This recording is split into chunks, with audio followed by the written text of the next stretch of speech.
Today's topic is corporate social responsibility. CSR is a self-regulating business model that helps a company be socially accountable to itself, its stakeholders, and the public. Now, it's a concept where companies integrate social and environmental concerns in their business operations and in their interaction with their stakeholders on a voluntary basis. It also applies and take into consideration the triple bottom line approach, which means profit, people, and the planet. Now, CSR motivates companies to be ethically right by contributing socially, economically, and environmentally by engaging in acts like engaging members of local community, by using socially responsible investment, develop an amicable relationship with employees and consumers, engage in actions which are protecting and sustaining the environment.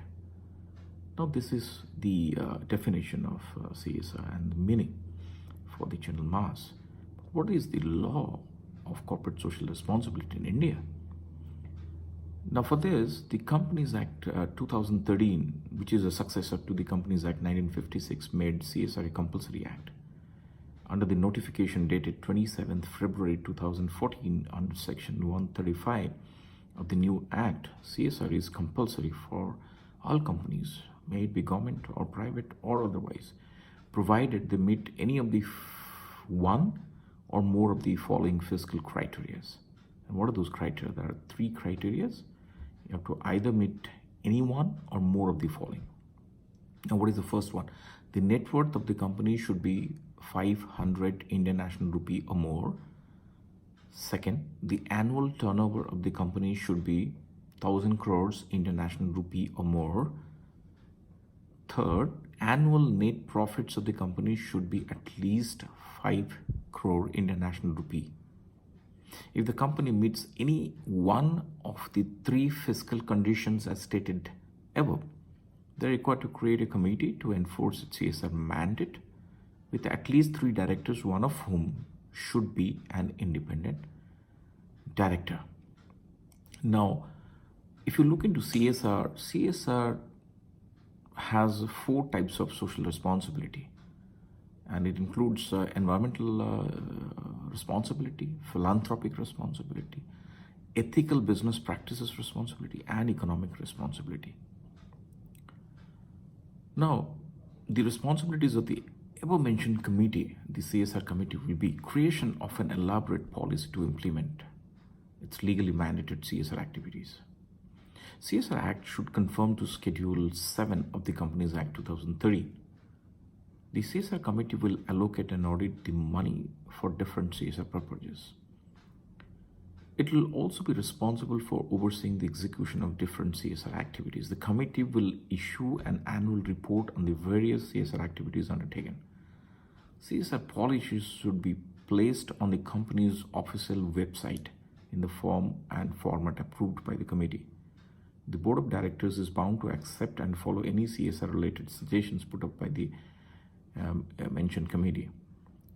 The aforementioned committee must regularly assess the net profits earned by the company and ensure that at least 2% of the same is spent on CSR related activities. There are many companies who are not able to spend 2% even.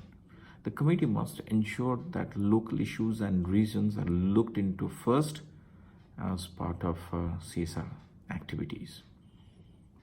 Another broad and important features of the CSR laws includes quantum money utilized for CSR purposes has to be compulsorily included in the annual profit loss report released by the company.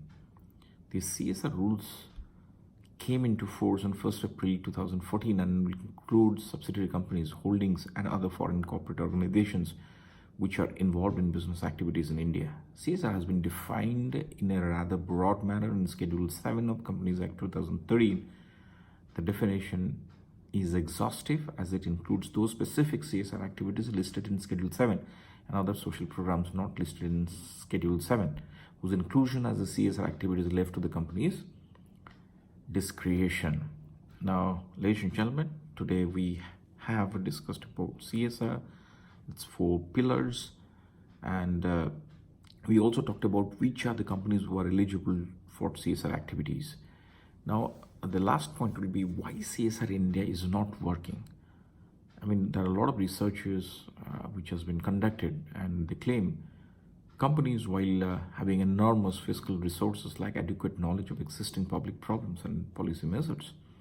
As a result, their CSR efforts are misguided and do not help the public in the long run with sustaining benefits. For example, companies blinded with carrying out their mandated CSR activities might employ contractual workers with extremely low pay packages and virtually no other benefits. CSR activities carried out by companies often clash with their commercial and other vested interests which are prioritized over serving the society. It might be social issues cannot often be solved by money alone, and most corporates do not want to look beyond fiscal measures to help the society. They also don't realize that money can often worsen existing problems. So as per section 135 of the Companies Act 2013, CSR efforts will be equated with the money spent, which should be at least 2% of the net profit, as you all know. However, companies are not very transparent in declaring their CSR incomes in some of the cases. And some of the companies which have done well in CSR in 2019 includes Tata Chemicals, Infosys, Bharat Petroleum, Mahindra and Mahindra, ITC, Ambuja Cements, Tata Motors, Vedanta, Hindalco, Toyota, Kirloskar India. So ladies and gentlemen, I hope you have got a fair bit of idea about corporate social responsibility, the legal part, and the other part also, and the pillars of CSR. I'm sure with the kind of initiatives companies are taking for corporate social responsibility, we can look for a happier future for both the corporate world and the society.